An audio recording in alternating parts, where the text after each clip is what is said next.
Fiesta Sisig Carbonara Pro Max naman ang pagsasalu-saluhan namin ngayon mga mare. At grabe naman talaga mga mare dahil level up ang sarap nga nitong Fiesta Sisig Carbonara Pro Max. Tamang-tama mga mare dahil may outing nga kami ngayon kaya naman from this to this. Super excited nga ang Team Chares ngayon mga mare dahil may outing nga kami day at ayan maaga pa lang talagang gumayak na kami para maaga kami makarating dito sa campsite. At ang nakaka-excite pa dito mga mare dahil kompleto kaming lahat ngayon day. Pagkarating nga namin dito mga mare nagbayad muna kami ng entrance at cottage. At grabe mga mare napakatahimik at maganda dito sa napuntahan namin day. Nakaka-relax nga yung view at napaka-presko pa ng hangin mga mare. Ano gusto mong pagkain?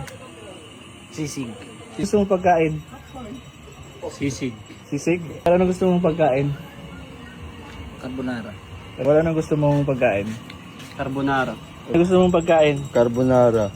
At dahil nag-request nga si Mister at ang mga kasama ko ng carbonara at sisig, kaya eto ipagluluto natin sila ng bonggang-bongga. At hindi lang basta carbonara ang lulutuin natin mga mare dahil ile-level up nga natin ang sarap. At syempre kapag sinabing level up ang sarap, Fiesta Creamy Carbonara Sulit Pack ang gagamitin natin dyan. Mas pinadali at mas pinasarap nga kapag gamit natin ang Fiesta Creamy Carbonara Sulit Pack mga mare. At pangmaramihan talaga ang Fiesta Carbonara Pack natin mga mare, hindi lang pang pamilya kundi pang barkada na. Medyo marami nga kami dito ngayon mga mare kaya naman 5 kilong Fiesta Creamy Carbonara ang lulutuin natin dahil. Naglagay na nga ako ng asin at mantika dito sa mainit na tubig mga mare para naman kahit paano hindi magbuo-buo yung pasta natin. Pagkakulungan ng tubig ay nilagay ko naman itong Fiesta pasta natin mga mare at grabe sobrang excited talaga akong maluto na to dahil first time ko din makatikim ng carbonara na ako ang nagluluto. At take note mga mare, hindi lang to basta-basta carbonara dahil ipaghahalo nga natin yung sisig at saka carbonara. O alam kong first time nyo din marinig mga mare na may sisig yung carbonara. Kahit ako din naman mga mare kaya sobrang excited talaga ako dahil. For your reference lang mga mare, hindi talaga ako marunong magluto ng carbonara dahil kung napapansin nyo wala akong carbonara na cooking show. Dahil hindi ko alam at nahirapan akong magluto ng carbonara dahil. Kaya thankful talaga ako na meron ng Fiesta Creamy Carbonara na pinakreamy na at super bilis lang lutuin dahil. Pagkatapos ko nga pakuluan itong Fiesta pasta mga mare, eto sa kawali ay naglagay na ako ng butter. At nagisa na din ako ng sibuyas at saka bawang mga mare. Medyo marami-rami nga yung lulutuin natin kaya medyo marami ding sibuyas at bawang ang ginisa natin dahil. Pagkatapos kong mag-isa ay nalagay ko naman itong Fiesta Creamy Carbonara na sauce natin mga mare. Oh my god, ito na yung pinaka-exciting part. Alam nyo ba mga mare, hindi lang ako ang excited dyan, pati din yung mga kasama ko dahil tanong ng tanong kung matagal pa ba daw maluto. Sabi ko naman sa kanila ay kumalma lang dahil matitikman din nila ang Fiesta Sisig Carbonara Pro Max ko. Bali tinimplahan ko lang yan ng paminta mga mare at konting asin dahil pang balance lang. Tapos sinalo-halo ko lang sila hanggang mag-banding all together na sila dyan. O diba, bongga day. O kita nyo yan, super creamy na talaga mga mare. At dahil level up nga ang Fiesta Creamy Carbonara natin mga mare, eto. Nagpaihaw na ako ng gagawin nating sisig dahil ito nga ang ihahalo natin sa Fiesta Sisig Carbonara Pro Max natin. At grabe din naman talaga itong mga kasama ko mga mare. Talagang tulong-tulong kami dito dahil. Lalong-lalo na si Mister mga mare, talagang hindi niya ako pinapapabayaan dito sa kusina.